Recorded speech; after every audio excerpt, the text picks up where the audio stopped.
Dahil sa walang tigil na ulan dulot ng habagat, ilang bahagi pa rin ng Kabikolan ang nakakaranas ng iba't ibang epekto ng masamang panahon at banta ng kalamidad. Sa probinsya ng Albay, agad na nag-deploy ang Albay Police Provincial Office ng mga kapulisan upang tulungan ang mga apektadong lugar at mga residente nito. Sa bahagi ng Tabaco Albay ay mabilis na tinulungan ng kapulisan ang mga residente upang makatawid sa mga binahang kalsada nang sa ganon ay maiwasan ang anumang aksidente at matiyak ang kaligtasan ng mga motorista at mga naglalakad sa lansangan.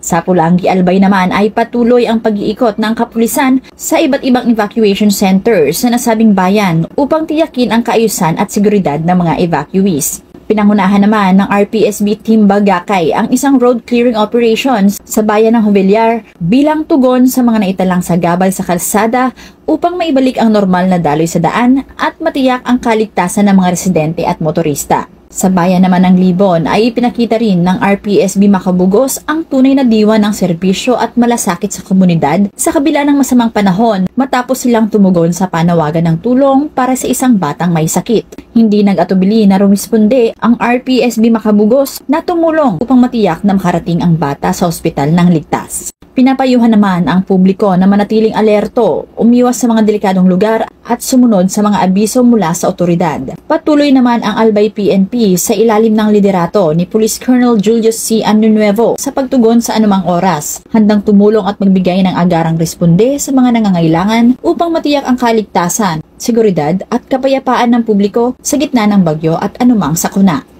Mula dito sa Bicol Region, ako ang inyong PNN correspondent, Staff Sergeant Irene Haniki Abad, alagad ng batas, tagataguyod ng Balitang Pulis.